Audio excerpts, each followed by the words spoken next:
মাননীয় প্রধানমন্ত্রীর নেতৃত্বে আজকে যে মন্ত্রিপরিষদ উপকমিটির সভা হয়েছে সেখানে ফ্যামিলি কার্ড যত দ্রুততম সময়ের মধ্যে আমাদের দেশে মায়েদের কাছে পৌঁছে দেওয়া যায় সেই লক্ষ্যে সিদ্ধান্ত হয়েছে এবং এই জন্য এটি ছোট মন্ত্রিসভা উপকমিটি হয়েছে অর্থমন্ত্রীর নেতৃত্বে এবং সেখানে আমাদের সমাজ কল্যাণ নারী শিশু বিষয়ক মন্ত্রণালয়, তারপর এলজিআরডি মিনিস্ট্রি এবং কনসার্ন সেক্রেটারিজ এবং ওনারা সবাই থাকবেন সদস্যদেরকে নিয়ে, এবং আমরা ইনশাল্লাহ ঈদের আগে ইনশাল্লাহ এটার কার্যক্রম শুরু হয়ে যাবে। সেই জন্য আমাদের বিএনপির যে নির্বাচনী ম্যানিফেস্টো ফ্যামিলি কার্ড, এটার ব্যাপারে আমরা প্রধানমন্ত্রী অত্যন্ত কনসার্ন এবং আমরা ওনার সহকর্মীরা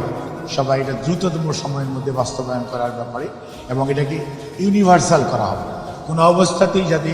কোনো ধরনের বিতর্ক না হয় যে কোনো রাজনৈতিক মতাদর্শ, কোনো ধর্মীয় অনুভূতি অথবা কোনো লিঙ্গভিত্তিক কোনো ধরনের বৈষম্যের শিকার কেউ না হয়, সেই জন্য এটা ফ্যামিলি কার্ডটা ইউনিভার্সালি যে প্রতিটি এলাকায় পর্যায়ক্রমে এটা বাস্তবায়ন করা হবে।